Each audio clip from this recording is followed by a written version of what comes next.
I've been in law enforcement for 30 years, but I've been an artist since before I was black. Like it's what I've always done. It is what I will always do. For me, art is the way I breathe. Because I've always been an artist, it is the largest part of me.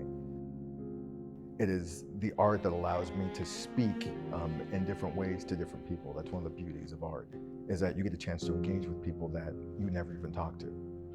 Just because they see your work and they get a basic idea. Along with that, they also have their own ideas of what it means kind of infused into it. So it's a great conversation. They infuse some of them while trying to take in maybe some of what you've done. So without even knowing it, there's this bond, there's this conversation, without even speaking, that's actually occurred. So it's super cool. There's so much commonality, and we just don't realize it. We don't see it, we refuse to see it, especially nowadays. So with the paintings, I try to get people to see that. Most of the paintings that you'll see, like the eyes are very intense. The eyes are the gateway of the soul. Everybody understands that that's a level of commonality.